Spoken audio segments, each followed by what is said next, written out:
Food ಅಲ್ಲಿ ಸ್ವಲ್ಪ adjustment ಮಾಡಿದೆ.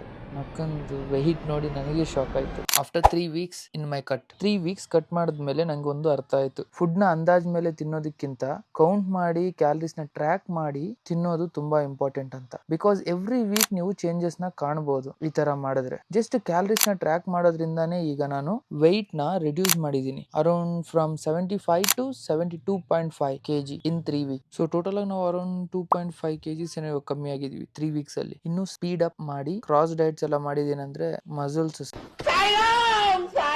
ಅಂತವೆ. ಹೆಂಗಂದ್ರೆ ಎವ್ರಿ ಡೇ ಎದ್ದಿದ ತಕ್ಷಣ ನೀವು ಲಂಚ್ ಮಾಡೋಕ್ಕಾಗಲ್ಲ, ಡೈರೆಕ್ಟ್ ಆಗಿ ಬ್ರೇಕ್ಫಾಸ್ಟೇ ಮಾಡ್ಬೇಕು. ಅದೇ ತರನೇ everything takes time.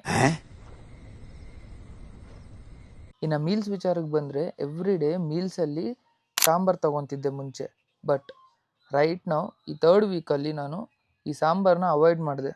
Because it contains extra calories. So track ಮಾಡೋದು ಕಷ್ಟ ಆಗುತ್ತೆ ಸ್ವಲ್ಪ ಅಂತ ಹೇಳಿ. ಸೊ ಅದ್ರ ಬದಲಾಗಿ ನಾನು ಜಸ್ಟ್ ಇದರಿಂದ ಮಾಡಿರೋ ಒಂದು ಪುಡಿನ ಆ್ಯಡ್ ಮಾಡಿದೆ ರೈಸ್ಗೆ, ಸ್ವಲ್ಪ ಟೇಸ್ಟ್ಗೋಸ್ಕರ. ಅದೇ ಚಟ್ನಿ ಪುಡಿ. ಆ್ಯಂಡ್ ಇದನ್ನ ಸ್ವಲ್ಪ ಆ್ಯಡ್ ಮಾಡೋದ್ರಿಂದ ರೈಸ್ ಟೇಸ್ಟಿ ಆಗಿರುತ್ತೆ. ಕಂಪೇರ್ ಟು ಸಾಂಬಾರ್ ಇದರಲ್ಲಿ ಸ್ವಲ್ಪ ಲೆಸ್ ಕ್ಯಾಲರೀಸ್ ಇರುತ್ತೆ. ಬಿಕಾಸ್ ಇದನ್ನ ನಾವು ಸ್ವಲ್ಪನೇ ಆ್ಯಡ್ ಮಾಡೋದ್ರಿಂದ ರೈಸ್ಗೆ. Cutting is not about suffering, it's about choosing future confidence over temporary taste. ಇನ್ನು ಈ ಕಟಿಂಗ್ ಫೇಸ್ ಅಂತೂ ಒಂದು ಸ್ವಲ್ಪ ವಿಚಿತ್ರನೇ ಗುರು. ಸ್ಟಾರ್ಟ್ ಮಾಡಿ 3 ವೀಕ್ಸ್ ಆಗಿಲ್ಲ, ಅವಾಗೆ ನನ್ನ ಮಗಂದು ವರ್ಕೌಟ್ ಅಲ್ಲಿ ಸ್ವಲ್ಪ ಅವಾಗೆ ಎನರ್ಜಿ ಲೋ ಫೀಲ್ ಆಗುತ್ತೆ, ಮೂಡ್ ಅನ್ನೋದು ಹೆವಿ ಸ್ವಿಂಗ್ ಆಗ್ತಾ ಇರುತ್ತೆ. ಬಟ್ ಸ್ಟಿಲ್ ಪರವಾಗಿಲ್ಲ. ವೀಕ್ 4 ಅಲ್ಲಿ ಬಾಡಿ ರೆಸ್ಪಾನ್ಸ್ ಹೇಗೆ ಇದೆ ನೋಡೋಣ. ಫಾಲೋ ಮಾಡಿ, ರಿಯಲ್ ಟ್ರಾನ್ಸ್ಫಾರ್ಮೇಶನ್ ಲೈವ್ ಆಗಿ ನೋಡ್ತೀರಾ.